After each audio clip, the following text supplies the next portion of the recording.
Hello, everybody. My name is Mitch Bolo, and we are here with another candidate interview. We're here with Mr. Larry Denomie. Hello, Larry. How's it going? Pretty good, Mitch. How are you? I'm doing good. So let me lay out the ground rules for us here. You have a 60-minute time limit. You can use as much or as little of that time as you'd like. These are straight cut episodes. Other than the 10-minute edit points due to this camera over here, your camera, no talking about other people. And with that, we can get her moving. Larry, can you just give us an overview of who you are? Tell us about yourself. Sure. So I'm Larry Denomie III. My mom and dad are Oscar and Ann Denomie, lifelong residents here in the Baraga area. Grew up on the reservation. Family was involved in the commercial fishing activities, logging, those types of things. So got some history there. And also graduated from Baraga High School back in 1985. And really been a lifelong employee of the Ojibwa tribe. Started out in the casino back in 1985 when it first opened up there. Worked there till 2001, end of 2001. An opportunity came up to kind of live the American dream and do my own business thing, and left the casino there and opened up the what's now the Ojibwa BP, a car wash, laundromat. And then in 2002, I was approached and asked if I'd be interested in running for tribal council. So I did, and ended up running 2 terms in the tribal council, so from 2003 through 2008. And in 2007, they actually asked me if I would serve as the CEO for the community. So I did that, and that ran until 2013. And then in 2014, there was a change in the governing body, and I ended up out of work there, which is understandable. You know, you got to have your own cabinet, so to speak. And then in 2015, I came back and served in the capacity of CEO again until, it would have been this last year, 2018. Took some time off. Our former general manager for the Ojibwa casinos, Don Rand, he had put in his notice that he was leaving. And I decided that, you know what, I was involved in the casino projects right from the get-go when I was the CEO there, and I thought, you know, I'd really like to see those through and carry those out. Thought that maybe I had something to offer with my experience in the casino world there, and decided to apply for the general manager, and here I am today. So I started in January and continue to serve in that capacity. While I was out in 2014, I had the opportunity to finish up my associate's degree with KBIC Community College. So I have an associate's degree in applied business. Made that a reality for me. So that was some more experience for me. Yeah, so well-rounded experience within the casino world. So it's kind of like full circle for me to come from, you know, the starting as a dealer, worked my way up, left as the slot manager there for Baraga and Marquette. So, yeah, that's pretty much where I'm at. All right. So what motivated you to run for council? You know, I thought a lot about it over the years after I did my couple of rounds there. And I just feel like my experience and everything the community really has invested in me is something that I need to give back to the community, because, you know, they apparently found, you know, in me the qualities and the skills and the abilities needed to lead the government for many years, and now in the casino industry. And, you know, the casino projects are a major historical investment for the tribe, and I think that the, you know, experience that I have can not only help in the position that I have, but also in going forward and ensuring the stability and the financial, you know, wherewithal going into the future. It's a huge undertaking, and there's a lot at risk. Anytime you do something like this, it is a risk for sure. So I just feel like I could offer more sitting at the table than I can in the position that I'm in, although I really, really enjoy the job that I have now. Yeah. So would you say that you would, your strategy in council, would it be different this time around, or do you think you're coming in the same way from the last term? I think I'm coming in the same way. You know, I always chose to be independent, so to speak. That, you know, I mean, I listened to both sides of an issue and made sure that I gathered as much information as possible to make a good educated decision. And I always had the, you know, what is the majority of the membership going to feel about this issue. Try to gauge it that way. That my personal opinions obviously matter, but really ultimately it's about how does this affect the majority of the membership, and I think that's where the decisions need to lie. Is how is this going to be the best for the community and for the members that are part of our community. Yep. So have you been out campaigning at all? I haven't done a lot of door-to-door campaigning, talking with people on the street and in my life here in the world I work. And, it takes a lot of time. It takes a lot of effort. And I wish I had more time to really put toward that, because it's very important to get the pulse of the community and understand, what their issues are. Thankfully, through your efforts here, a lot of those have risen to the surface, and those are things that can be brought to the table and really addressed and put to bed. To me, I like when we have a problem, we got to come up with some solutions. We can't just sit here and think that it's going to correct itself or it's going to go away, or generally they get bigger and they become larger problems over time. And it's better to address them, get them worked out, come up with some viable solutions. And sometimes not everybody's ever going to be happy in every decision that you make. It's just the way it is, but you try to do the best and make the best decision and keep everybody in mind, like I said earlier. So in your conversations, what is that number one topic that seems to come up for you? Well, obviously the financial stability of the tribe is something that people are very concerned about, as well as the voting issue is a big issue with people. They want to know, where I stand on the allowing others outside of the reservation, the ones that are able to vote now, to be able to vote. And for me, that's one of those issues that I think needs more research, because there's a short-term impact and then there's a long-term impact. And really understanding what those could be or what those would be is important. But I also think that getting the pulse of the community is critical. So I'm all about, if I got to do it myself, if nobody else is willing to do it, if I were to be elected, is within the first 60 days is get a resolution in front of council to get a vote of the membership, to do a referendum vote. Let's find out what the voting membership that is able to vote feels, how they feel about it. And if they want that to go forward, then we move it forward, host constitutional conventions, get the input from the people and work it through that way and find out what's the best way to amend if we need to amend. Okay, very good. I think we're going to reset these timers right now. Just give me some cushion. I had asked you those certain topics that are popping up in your conversations. Was there anything else that kind of shined through in those things? Yeah, so regarding the financial stability of the tribe, like I had said, the investment the tribe has made in these casinos is really putting everything out there for the betterment of the community. So knowing that we're at a point where everything that we've had saved from the success of the casinos really to this point has been invested in these casinos. That's really a major focus, is to ensure that they are viable, that there's feasibility studies that are done, business plans that were developed, and those are all based on parameters that are done by these professionals. Carrying those through and making sure that they are successful and that we do meet those projections that are in there is critical. So applying ourselves to making sure that that is the first and foremost thing that happens is important.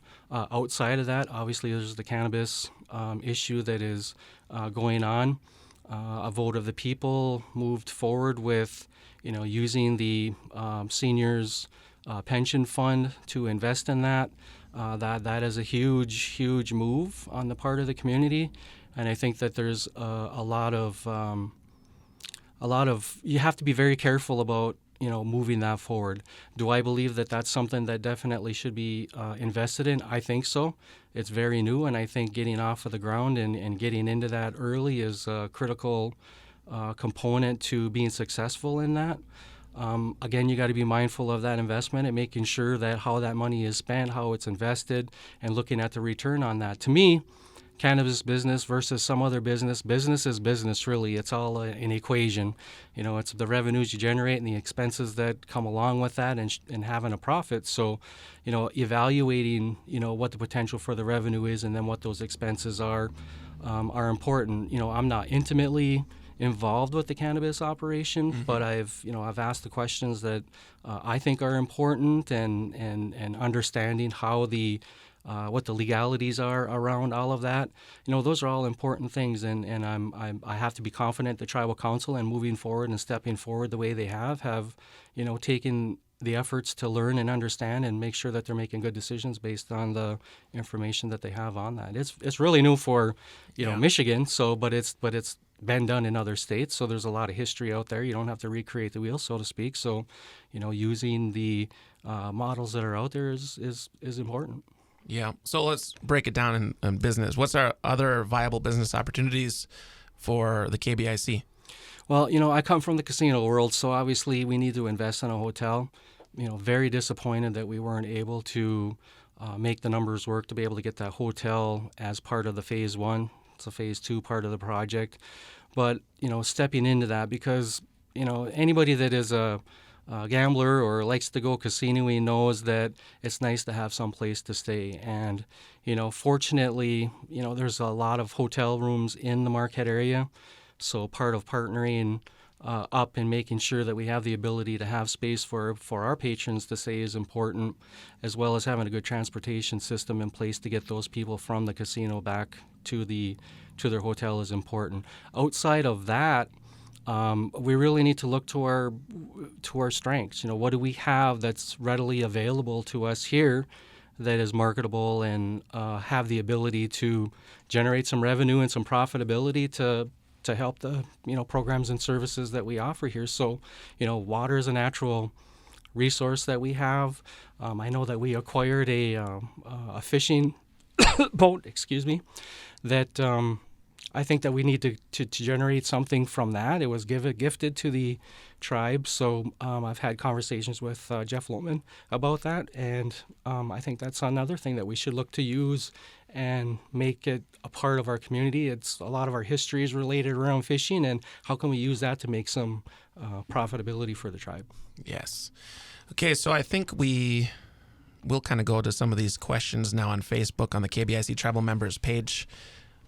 This is a good solid one for me from Christine M. Mackey. How does serving fit in with your other responsibilities? I'm a workaholic, so to speak. I mean, as a CEO, worked many hours. Whatever you got to do to get the job done. Similarly with the general manager job, and you just got to do what you got to do. And if I wouldn't be doing this if I didn't think that it fit into, my life or what I have, the time I have available to commit to it. Because that's important. If you're doing it just to do it or, to accomplish something, that's not the right reasons. I would be doing it to commit myself to help provide input and, solutions to issues that the tribe is facing. As CEO, I sat in on pretty much every council meeting, so I have a very good understanding of the issues that they face. And, many times I would tell them that, their job is thankless in some regards, that, there's a lot of hard decisions that have to be made at times. It's not all fun and games, but looking at the issues and coming up with good solutions and providing opportunities for our members is critical and key in getting to having a good functioning organization. All right. So this is, another question from Christine M. Mackey. She says, what are some of your strengths that would benefit serving on tribal council? Your workaholicness?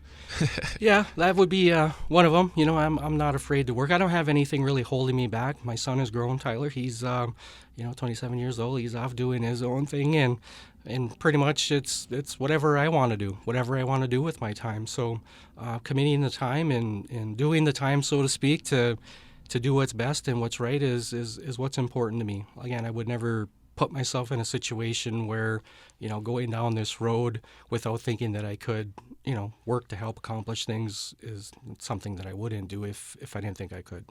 Okay, very good. Well, I guess I just want to ask, how has culture played its role in your life? That is, and I've listened to some of the other interviews that you've done, and, it really made me think about me in my personal life and what I've done from a cultural standpoint. And personally, being raised the way I was, that wasn't part of the household. I come from a big family. I got 7 other brothers and 3 sisters, and that was just never really anything that was part of how we were raised. I was raised Catholic, and so that was how I understood it to be. But I understand, culture. And as a past council member, I was very supportive of the language and the culture and programs to provide them to people who are very much interested in, who want that to be part of their lives. It's not that I don't want that to be a part of my life. It's just something that was never ever something that was ingrained or that it was like, nobody spoke the language in my home. Even, the relatives that I would visit and stuff, they didn't really speak the language.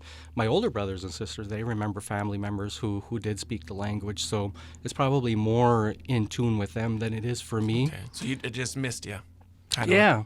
And, and you feel like you miss something because I understand the whole concept of really the language is our culture and it's our existence and our being. And unfortunately, and they say you're never too old to learn, but there's a point where you can only learn so much, and the language is beautiful, but it's our language to learn. I've actually went to some of the language classes that were being held, and it's like, I do a lot of road time between Berg and Marquette. I should probably maybe get some tapes or something that I can play and try to pick up on more of it anyway. Yeah, that's a never-ending journey. We are going to reset the timers again. Quick 10 minutes, huh? Okay, and we are up and running again. This question comes from Carrie Ashbrook. What do you think is the greatest challenges facing our tribe? I think the greatest challenges relate to longevity. That, we need to exist for many, many, many generations to come. And whatever we have to do to ensure that happens is going to be a challenge. And unfortunately, we live in a world where money talks. And like I had said, we're pretty much all in on these casino projects and making sure that they don't fail. Because honestly, if they fail, there's a direct impact to the government's programs and services they offer that affects every community member. And, that's a lot of weight on my shoulders, but I take that weight and I understand that weight. And to me, that's the challenge right now. I mean, we can't really do a whole lot of other things that would require an investment unless these casinos are successful. So to me, that's a huge challenge. Along that line is really the number one challenge for those entities is really employing people, getting people employed, finding people that want to work. I recently did some research and provided a study to Tribal Council related to, what is a living wage for Baraga? What is it for Marquette? And we're definitely lacking in making sure that people that want jobs will leave the situation they're in. So anybody that wants a job right now has a job. I mean, everybody's looking to hire people. So how do we attract those people over to our casinos or even to the government? We have to be able to be competitive in what we're paying those people. Not only the pay in the hourly rate, but what about the benefits? We got to make sure that we're providing great benefits for them people. All of that comes at a cost, but we have to make that work because it's going to cost us money on the other end anyway. So if we don't have the staff to serve, the guests that we want to have coming into our casinos, it's going to fail on that side of it. So you won't get the revenue coming in. So we have to address that. And $13 an hour generally is what would be a living wage in Bergen, about $15 an hour in Marquette, and that's at a full-time job. So at our $10 minimum right now, I really honestly don't know how people survive on $10 an hour. I feel for people that have to make ends meet, work probably 2-3 jobs, or they just choose to stay on, state aid because, they can provide for their family there, but they can't if they were to go out and get a job, say for the casinos or for the government at $10 an hour. It's just, that's a big challenge that we're facing outside of the financial challenge.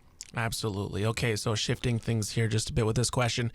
Carrie Ashbrook asks, with the growing epidemic on drug abuse, increased tribal children in foster care, what has the tribe done to battle or should be doing to decrease this ongoing problem? Yeah, there's been some things that are done, have been going on, and increasingly there are things that are coming in. I know that there are grants that we've acquired to help deal with the problem. It's a problem that really creeped its ugly head quite quickly. It kind of took over the whole country. It's not just here. It's most places are dealing with this. with the drug epidemic. Understanding what caused the problem, I think, is very important. So, why did this become such a huge problem? Because the prescription drug problem is something that it isn't like you're manufacturing a drug, right? It's you're getting it from somewhere. So why did this get so widespread? And I think we know the answer to that is Big Pharma, lied to everybody about the impacts of these drugs, that they are very addictive. So understanding the problem, correcting that problem to make sure that it doesn't go into the future, and then addressing how you're going to fix that problem with the people that, became addicted to these things. And it affects every walk of life. It's not just the poor or the rich or it's everybody. Everybody probably has a story that they can tell how it's impacted them or their family. I mean, I've had issues in my family with things like that, and then so the tribe has a responsibility for the health and welfare of its people. So as a tribal council member, I'd definitely be reaching out to all of the resources that we have within our organization to get them to come together, really talk about the problem, what are the solutions to these issues that we're facing, because people probably want help. You know what I mean? People don't just naturally do these things. Obviously, a lot of us have addictive behaviors. I love food, obviously. But you know what I mean? Everybody has their thing. Yeah, so, exactly. I can either fix it myself or look to someone else to help me fix that problem. So we got to make sure that those resources are there and available to help the people, because that's our responsibility. Okay. Let's see. Going back to these questions, you're going through my bullet points here pretty quick. I think I want to go, well, maybe you can touch on this one. What are some topics you will bring up for change, i.e. policies, community gatherings, etc.? So, I'm not a huge Facebook person, but I peruse through every now and again, and I see some things that kind of trigger my interest. And one of them is the issue that has been raised regarding, like, say, snow days within the tribe. And that's a legitimate concern. So the safety of our employees, needs to be a priority. And I understand the difference between a business and the government.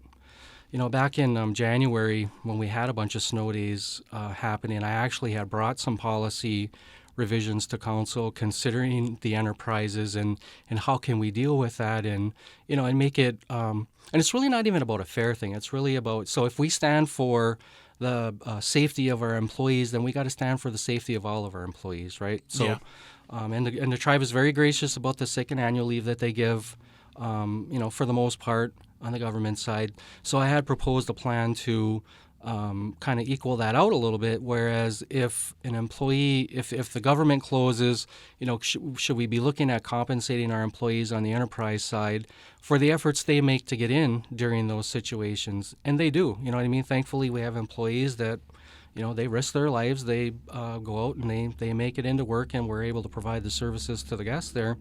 So I would look to do something with those policies to make that a little more fair and equitable. And it's nothing against the government employees. It's nothing against the enterprise employees. It's really, how do we make this fair and equitable for everybody? When you have the major point being the safety of our employees, because we need to meet that regardless of where they work. Yeah. So that's one particular policy. And I think the other thing with council is and council's job is really, they're creating the laws, they're enacting the laws, they're creating policy, and they're doing all of the guidelines that everybody else pretty much has to function within. So anything that would create a more safe community for our members, that provides more opportunity for our members, those are the types of policies and changes that I'd be looking to work on. Okay, very good. We're going to take this time now to reset the cameras. All right, so honestly, I think you really did go through a lot of these bullet points. I want to just scroll here. Yeah, I think I kind of went through a lot of the bigger ones. Is there something that you want to move to, a certain topic, certain issue? Am I forgetting some? I think we're covering a lot here. The issue about the not just the voting, but the actual membership being more involved in government and the transparency, and because that's something that is always seems like it's talked about, and people are busy, right? So trying to make time to even to watch these videos. You know what I mean? They're 30, 40, 50 minutes long. So, quick.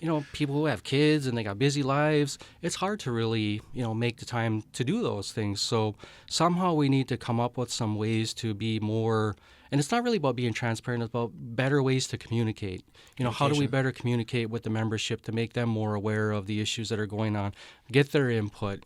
And I thought about, like, say, town halls. You see a lot of the, national politics where they do these town hall meetings and don't just do one and expect everybody to be able to make it into their schedule to come to that, but do them periodically and host these town halls where people can come in and raise these concerns and their issues, and you give them the feedback from the meetings that have gone on in the past so that there's more information flowing out there, and people talk to people, so eventually the word will get out there. Sometimes the stories change a little bit, but at least there's another mechanism to be able to get that word out there, to get the communication better in the community. Do you think that technology could play a role in that?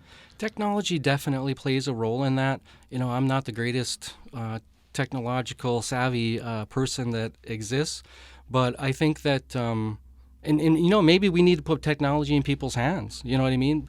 It's not cheap either. No. Go buy a cell phone today. It's $800,000. Just to get in the game.